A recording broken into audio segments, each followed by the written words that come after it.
All right, let's walk through how to get Ask Steve set up so that the extension is installed and you have your agent for getting college data into Google Sheets. So the first thing to do is to install the Chrome extension for Ask Steve.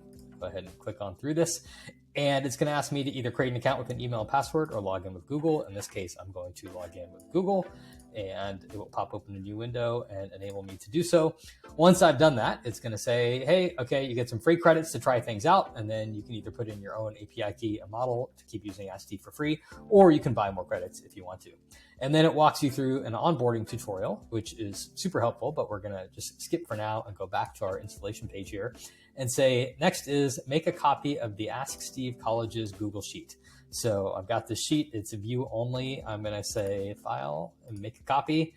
And I'm going to say this is my Ask Steve Colleges version 1.0. Okay, so now I've got my own copy of the sheet.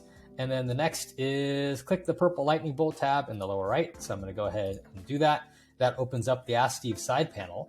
And then I'm going to go to the Agents tab. And I'm going to say I want a new agent. Now it's going to automatically detect that it's on a Google Sheet and ask if I want to auto create an AI agent. I'm going to say yes.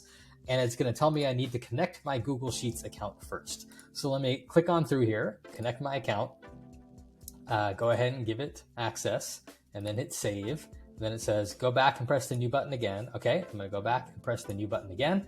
And it's going to ask me again, do I want to auto create? I'm going to say yes. Now it's going to give me a second step, and this only happens for like Google Sheets and Google Docs, where I need to give it access to this particular document because it doesn't have access to all your sheets and docs, only the ones you give it access to. And now, just like that, it's created a new button for us. And we can see here that it's created a new agent for us. And now with that one button, I can go press it on any niche.com page, and it will write that school for me. So here, let's go pick a school, MIT, and I'm going to go ahead and press the button. And now it's going to use AI to parse all that data out of the page and then write it into my sheet for me. And now if I go back to my sheet, I can see that that's been added right there, just like we saw in the other video. So that easy to get up and running. And if you have any questions, let us know in our user community. Thanks.